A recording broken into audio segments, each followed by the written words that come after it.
कुंडलीकरण व्यायाम का नाम से भी बोला जाता है। यहाँ चालन क्रिया अभ्यास शरीर में रक्त संचार को बढ़ाता है और शरीर में गर्माहट लेके आता है। उसके साथ साथ शरीर में लचीलापन उत्पन्न करता है। सर्वप्रथम हम चालन क्रिया से शुरू करेंगे। गर्दन की क्रियाओं का अभ्यास करेंगे। घाड़ सामने पीछे करा, दोनों पैरों के बीच में 2 इंची का दूरी बना के रखें। दुटो पायर माझखाने 2 इंचीर दूरत्व बजाय राखुन। दोनों हाथों को कमर पर रखिए। दुटो हाथ के कोमरेर ऊपरे राखुन। पहला अभ्यास गर्दन को आगे और पीछे झुकाने का अभ्यास। प्रथम अभ्यास घाड़ सामने एवं पीछने झुकानोर। श्वास छोड़ते हुए धीरे धीरे सिर और गर्दन को आगे की ओर झुकाइए।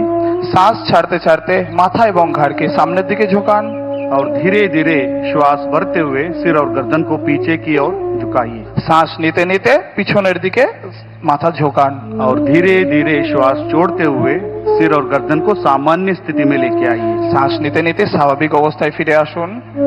इस तरह एक और बार इसका अभ्यास करेंगे। এই অভ্যাসটির পুনরাবৃত্তি করুন। पूरा ध्यान श्वास प्रश्वास पर रहना है। गर्दन पे उत्पन्न होने वाले खिंचाव को महसूस करने का प्रयास और धीरे धीरे श्वास छोड़ते हुए सिर को सामान्य स्थिति में लेके आइए। स्वाभाविक अवस्थाय फिरे आसुन। अगला अभ्यास गर्दन को दाएं और बाएं झुकाने के अभ्यास, राइट एंड लेफ्ट झुकाने का अभ्यास। পরবর্তী অভ্যাস ডানে এবং বামে কাত করার। श्वास छोड़ते हुए सिर और गर्दन को राइट साइड दाएं की ओर झुकाइए। सांस छाड़ते छाड़ते माथा डान दिके कात करान और धीरे धीरे श्वास भरते हुए गर्दन को वापस सामान्य स्थिति में लेके आइए। सामान्य अवस्थाय फिरे आसुन। इस तरह हम बाएं तरफ भी अभ्यास करेंगे। बाम दिक थेकेও এই অনুশীলনটি অভ্যাস করুন। पूरा ध्यान श्वास प्रश्वास पर रहना है और पूरा ध्यान गर्दन पे रहना है और धीरे धीरे श्वास भरते हुए सिर को सामान्य स्थिति में लेके आइए। स्वाभाविक अवस्थाय फिरे आसुन। अगला क्रिया गर्दन को दाएं और बाएं मोड़ने का अभ्यास। घाड़ डाने एवं बामे घोरानोर अभ्यास। धीरे धीरे श्वास छोड़ते हुए सिर और गर्दन को दाएं तरफ मोड़िए, राइट साइड मोड़िए। सांस छाड़ते छाड़ते अपना घाड़ डान दिके घोरान और श्वास भरते हुए सामान्य स्थिति में आइए। सामान्य अवस्थाय फिरे आसुन। पुनः इसका अभ्यास लेफ्ट साइड से करेंगे। এই অভ্যাসটি श्वास भरते हुए सिर और गर्दन को सामान्य स्थिति में लेके आइए और श्वास भरते हुए इस प्रक्रिया को कीजिए। इसका अभ्यास एक और बार करेंगे। पूरा ध्यान श्वास प्रश्वास पर और धीरे धीरे श्वास छोड़ते हुए गर्दन को सामान्य स्थिति में आइए। स्वाभाविक अवस्थाय फिरे आसुन। अगला अभ्यास गर्दन को घुमाने का। পরবর্তী অভ্যাস ঘাড় ঘোরানোর। धीरे धीरे श्वास छोड़ते हुए सिर को आगे की ओर झुकाइए। सांस छाड़ते छाड़ते माथा सामনের दिके झुकान और धीरे धीरे श्वास भरते हुए सिर को क्लॉकवाइज डायरेक्शन ऊपर की तरफ घुमाएंगे। सांस নিতে নিতে ঘড়ির কাঁটার দিকে ঘূর্ণন দিন और श्वास छोड़ते हुए सिर को पुनः आगे लेके आइए। सांस छाड़ते छाड़ते सामনের दिके নিয়ে আসুন। एक और बार इसका अभ्यास करेंगे। इस प्रक्रिया में आंखें खुली रखना है और धीरे धीरे श्वास छोड़ते हुए सामान्य स्थिति में आइए। स्वाभाविक अवस्थाय फिरे आसुन। अब हम इसका विपरीत दिशा में एंटी क्लॉकवाइज डायरेक्शन करेंगे। धीरे धीरे श्वास छोड़ते हुए गर्दन को एंटी क्लॉकवाइज ऊपर लेके जाइए और धीरे धीरे श्वास छोड़ते हुए सिर और गर्दन को नीचे। एक और बार বিপরীত দিক থেকেও এই অনুশীলনটি অভ্যাস করুন और धीरे धीरे श्वास छोड़ते हुए नीचे आइए और गर्दन को सामान्य स्थिति में लेके आइए। अब दोनों हाथों को नीचे की ओर लेके जाइए और सामान्य स्थिति में खड़े हो जाइए। सामान्य अवस्थाय फिरे आसुन। अब हम स्कंद चालन का अभ्यास करेंगे। कांध एवं बाहुर आंदोलन। जिसे भी कंधों में दर्द है, फ्रोजन शोल्डर है, सर्वाइकल स्पॉन्डिलाइटिस है, ऐसे व्यक्ति इसका अभ्यास सावधानी के साथ करना है। श्वास भरते हुए धीरे धीरे दोनों हाथों को साइड से, बगल से सिर के ऊपर लेके जाइए। सांस नीते नीते दुटो हाथ के ऊपरे নিয়ে আসুন। दोनों हाथों को हथेलियां बाहर की तरफ रहना है। दुटो हाथेर तालू বাইরের দিকে। इस अवस्था में थोड़ी देर रहिए और धीरे धीरे श्वास छोड़ते हुए दोनों हाथों को नीचे की तरफ लेके आइए। স্বাভাবিক অবস্থায় ফিরে আসুন। एक और बार इसका अभ्यास करेंगे पूर्ण श्वास प्रश्वास पर। धीरे धीरे श्वास लेते हुए दोनों हाथों को बगल में से ऊपर की ओर लेके जाइए। हथेलियों का और मुख बाहर की तरफ रहना है और धीरे धीरे श्वास छोड़ते हुए दोनों हाथों को नीचे की तरफ लेके आइए। শ্বাস ছাড়তে ছাড়তে সামান্য অবস্থায় ফিরে আসুন। अब हम स्कंद चक्र का अभ्यास करेंगे। धीरे धीरे दोनों हाथों को बगल में से कंधों के बराबर लेके आइए আস্তে আস্তে দুটো কাঁধকে হাতের সামনে और নিয়ে আসুন। हथेलियों को मोड़कर कंधों पर रखिए। দুটো কনুইকে ভাঁজ করুন। दोनों कोनी को छाती के सामने लेके आइए দুটো কনুইকে ছাতির সামনে নিয়ে আসুন और धीरे धीरे कोनी को ऊपर से नीचे की ओर गोलाकार डायरेक्शन में घुमाइए श्वास धीरे-धीरे? प्रश्वास के साथ। ধীরে ধীরে গোলাকার আকৃতিতে ঘোরান। पूरा ध्यान कंधों पे उत्पन्न होने वाले खिंचाव को महसूस कीजिए। एक और बार इसका अभ्यास करें। अब हम इसका अभ्यास विपरीत दिशा में भी करेंगे, एंटी क्लॉकवाइज डायरेक्शन। पूरा ध्यान श्वास प्रश्वास पर। श्वास लेते हुए कोनी को ऊपर और धीरे धीरे श्वास छोड़ते हुए नीचे और दोनों हाथों को नीचे की तरफ लेके आइए और पुनः सामान्य स्थिति में विश्राम कीजिए। সামান্য অবস্থায় ফিরে আসুন। अगला अभ्यास कटी चालन का अभ्यास करेंगे। दोनों पैरों को कंधों के समानांतर लेकर आइए। দুটো পায়ের মাঝখানে কাঁধের সমান দূরত্ব বজায় রাখুন। दोनों हाथों को सामने से ऊपर लेके आइए कंधों के समानांतर। দুটো হাতকে কাঁধের সমান সামনে বাড়ান। हथेलियों को मुख अंदर की तरफ रहे। হাতের দুটো তালু সামনের দিকে। धीरे धीरे श्वास छोड़ते हुए दाएं तरफ राइट साइड कमर से घुमाइए। শ্বাস ছাড়তে ছাড়তে শরীরকে ডান দিকে ঘোরান। इस अवस्था में थोड़ी देर बने रहिए और धीरे धीरे श्वास लेते हुए पुनः सामान्य स्थिति में आइए। শ্বাস ছাড়তে ছাড়তে স্বাভাবিক इसका অবস্থায় ফিরে আসুন। अभ्यास विपरीत दिशा में भी करेंगे বিপরীত দিশা থেকেও আপনি এই অভ্যাসটা করুন। और धीरे धीरे श्वास छोड़ते हुए सामान्य स्थिति में आइए। एक और बार इसका अभ्यास दाएं तरफ धीरे धीरे श्वास छोड़ते हुए और धीरे धीरे श्वास भरते हुए सामान्य स्थिति में और धीरे धीरे श्वास लेते हुए लेफ्ट साइड घूमेंगे और धीरे धीरे श्वास भरते हुए सामान्य स्थिति में और दोनों हाथों को सामान्य अवस्था में लेके आइए। সামান্য অবস্থায় ফিরে আসুন। अब हम घुटना चालन क्रिया का अभ्यास करेंगे। পরবর্তী অভ্যাস হাঁটুর সঞ্চালন। श्वास भरते हुए दोनों हाथों को सामने से कंधों के समानांतर लेके आइए। শ্বাস নিতে নিতে হাতকে ছাতির সামনে নিয়ে আসুন। हथेली का रुख नीचे की ओर रहना है। হাতের তালু নিচের দিকে। श्वास छोड़ते हुए घुटने से मोड़िए। শ্বাস ছাড়তে ছাড়তে দুটো হাঁটুকে ভাঁজ করুন। कुर्सी के ऊपर बैठे की स्थिति में आना है और इस अवस्था में थोड़ी देर बने रहिए और धीरे धीरे श्वास लेते हुए पुनः खड़े हो जाइए। एक और बार इसका अभ्यास करेंगे। श्वास छोड़ते हुए नीचे की ओर और धीरे धीरे श्वास भरते हुए खड़े हो जाइए স্বাভাবিক অবস্থায় ফিরে আসুন। और धीरे धीरे सामान्य स्थिति में आइए। अब हम योगासनों का अभ्यास शुरू करेंगे। এবার আমরা আসনের অভ্যাস শুরু করব। पहला अभ्यास ताड़ासन। প্রথম অভ্যাস তাড়াসন। दोनों पैरों के बीच में 2 इंची की दूरी बना के रखें। দুটো পায়ের মাঝখানে 2 ইঞ্চির দূরত্ব বজায় রাখুন। दोनों हाथों को कंधों के बराबर आगे से समानांतर लेके आइए। দুটো হাতকে ছাতির সামনে কাঁধের সমান নিয়ে আসুন। दोनों हाथों की उंगलियों को आपस में फंसाइए দুটো হাতকে জড়ো করুন। और हथेलियों को बाहर की तरफ घुमाइए বাইরের দিকে ঘুরিয়ে দিন হাতের তালু। और धीरे धीरे श्वास भरते हुए दोनों हाथों को सिर के ऊपर लेके जाइए। শ্বাস নিতে নিতে হাত উপরের দিকে। हो सके तो एड़ियों को उठाने का प्रयास। সম্ভব হলে গোড়ালির ওপর উঠে দাঁড়ান। संतुलन बनाने का प्रयास।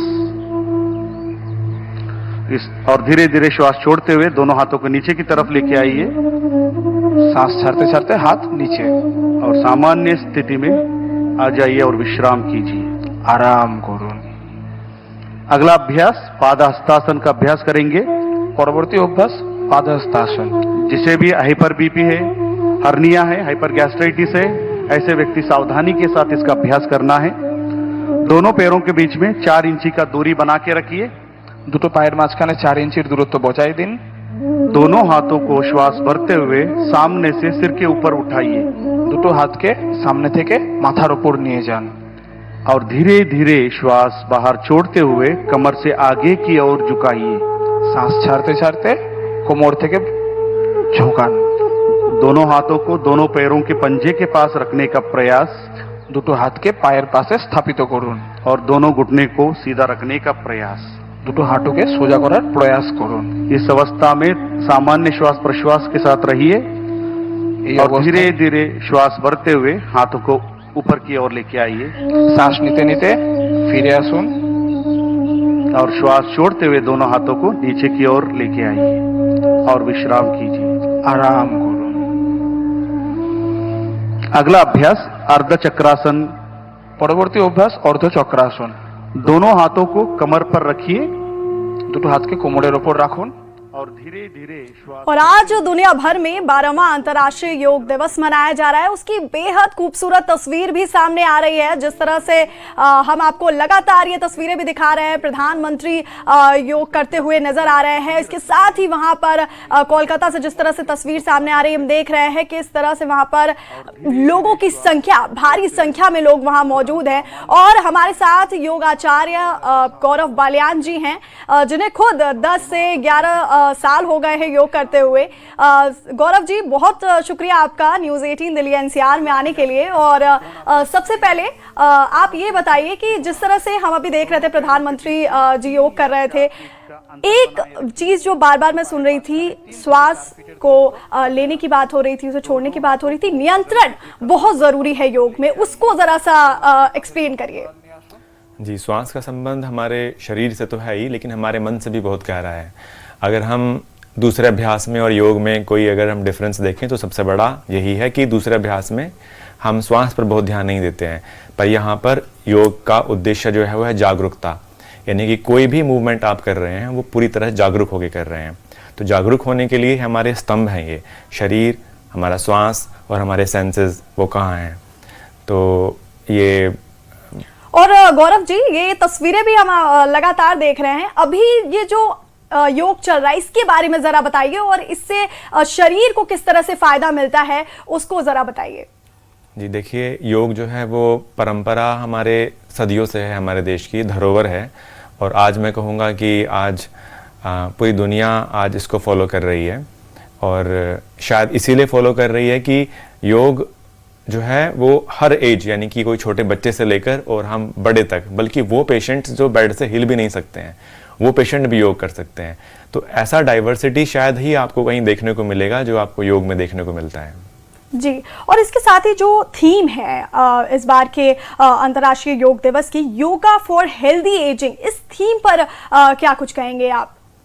देखिए, हमारा देश जो है धीरे धीरे वो हालांकि अभी भी हमारा मैक्सिमम यूथ पॉपुलेशन है, लेकिन आने वाले सालों में अगर आप देखेंगे 20 सालों बाद तो हमारे देश में ओल्ड एज पॉपुलेशन काफ़ी बड़ी हुई दिखाई देगी।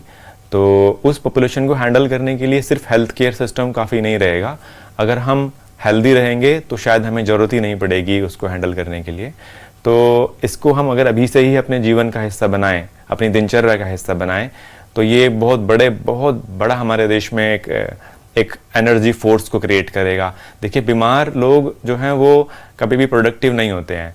हमेशा जो शरीर जिसका ठीक है, जिसका मन ठीक है, वो ये प्रोडक्टिव भी होंगे। और वो सबसे बड़ा है कि वो हमारे देश में निरंतर एक डेवलपमेंट में रोल प्ले करते रहेंगे।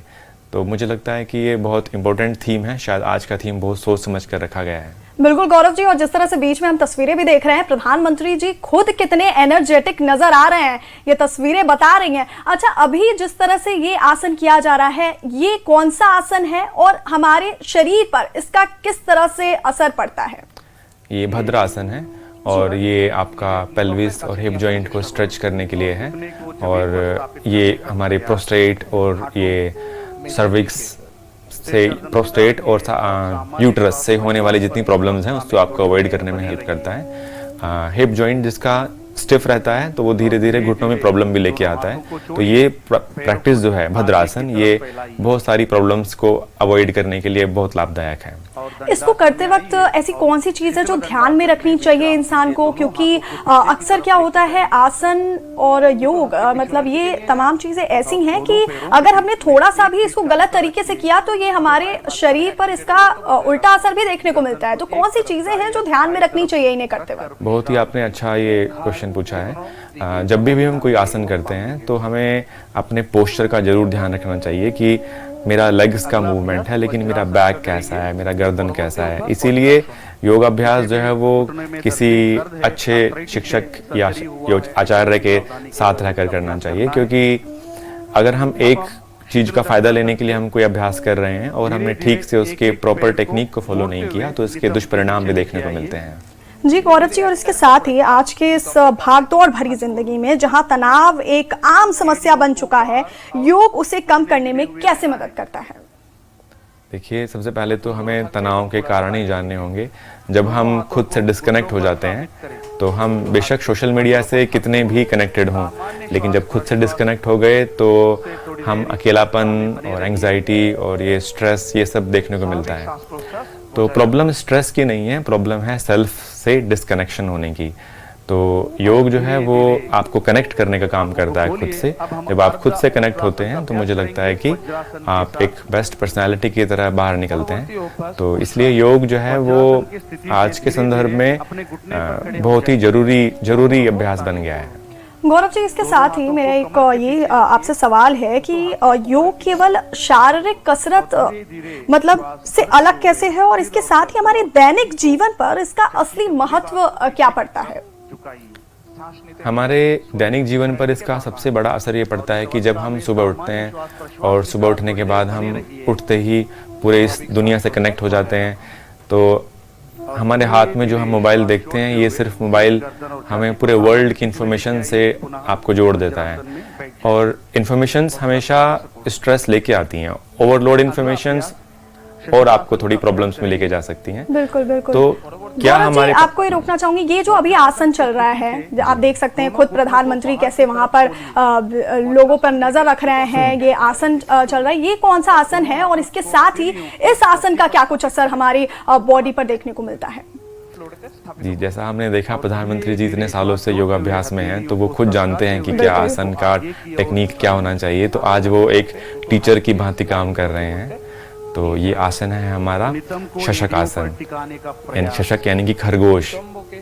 तो ये हमारे हार्ट रेट को इमीडिएट कम करने में हेल्प करता है और हमारी लंग्स कैपेसिटी को इम्प्रूव करता है, और एक तरह से अपने मन को इमीडिएट काम डाउन करने में सबसे अच्छा आसन है ये। जी, और इसके साथ ही गौरव जी, वही मेरा जो आपसे मैंने पहले सवाल किया था, दैनिक जीवन में योग का जो असली महत्व है वो क्या है? हाँ जी, अगर हम निरंतर अपने दिनचर्या में योगाभ्यास को लेकर आते हैं तो एक होता है सेल्फ कंट्रोल, एक होता है सेल्फ रेगुलेशन। सेल्फ कंट्रोल होता है कि मुझे ये चीज़ खाना है, मुझे ये चीज़ नहीं खानी है, मुझे मेरी एनर्जी को सही जगह कहाँ इस्तेमाल करना है, किन लोगों को मुझे अपने संगति में रखना है। तो ये सारा ज्ञान जो है ये आप अपने मन को प्रेशराइज करके बाहर से टीचिंग करके नहीं कर सकते।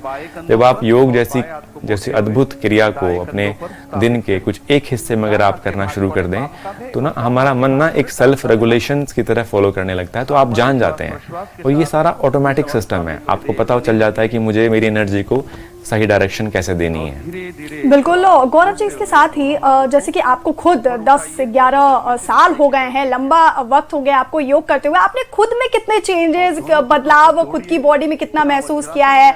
कहते हैं कि योग करने से आपका मन शुद्ध रहता है, आपके जो मेंटल स्टेबिलिटी होती है वो काफी अच्छी रहती है। तो खुद में आपने कितना बदलाव नोटिस किया है? धन्यवाद। सबसे पहले यही कहना चाहूँगा कि वैसे 10-11 साल योग जैसी चीज़ के लिए शायद कुछ भी नहीं है, और ये पूरा जीवन लग जाता है इसको सीखने में। और जैसे आज हमारे प्रधानमंत्री जी ने इतने अच्छे और इतने महान गुरुओं का नाम लिया, स्वामी विवेकानंद का नाम लिया, लाहिड़ी महेश्वर जी का नाम लिया, तो वो हमारे महान गुरु हैं। तो योग जो है वो शरीर के अभ्यास से शुरू होकर और ऐसे महान गुरु के पथ पर चलने जैसा एक रास्ता है पूरा। तो अभी तो शरीर के माध्यम से मैं कहना चाहूँगा कि शारीरिक क्रिया से बाहर निकल के हम दूसरे आयामों पे काम कर रहा हूँ मैं भी, और मेरे लिए बहुत बहुत लाइफ चेंजिंग रहा है। मैं खुद भी आसानी से इस फील्ड में ऐसे टीचर बनने के लिए नहीं आया था, तो बहुत सारी प्रॉब्लम्स मेरे साथ भी थी, तो शायद योग ने मुझे हेल्प किया वहाँ से हील करने में। उसके बाद मैं अपने साथ साथ दूसरे लोगों को भी मदद कर पा रहा हूँ। बिल्कुल। और गौरव जी, अभी हमने वो तस्वीर भी देखी किस तरह से प्रधानमंत्री लोगों को करेक्ट भी कर रहे हैं, अगर वो कुछ गलत कर रहे हैं तो वो उनको जा करके बता भी रहे हैं कि इसको ऐसे करिए।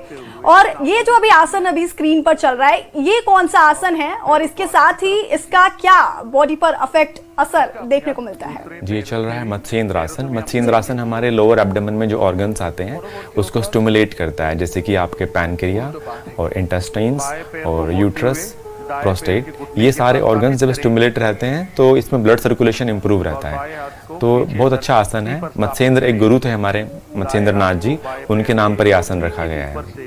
जी।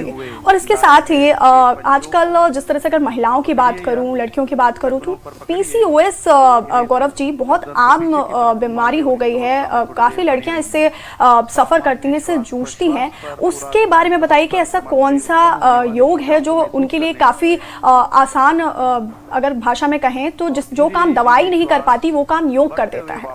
बहुत अच्छा टॉपिक आपने टच किया है ये। शायद अभी तो हम इसका कम ही देख रहे हैं, आने वाले समय में शायद ये और भी बढ़ सकती है, क्योंकि लाइफस्टाइल जिस तरह से हमारे चेंजेस हुए हैं, अभी सोशल मीडिया, फोन्स और ये सब का जो हमारी लाइफ में इन्वॉल्वमेंट हुआ है, इसने हमारी प्रॉब्लम्स को और बढ़ाया है। अभी हर 5 में से 2 लड़कियां जो हैं वो पीसीओ को फेस कर रही हैं, और ये बहुत कम एज से स्टार्ट हो रहा है अभी।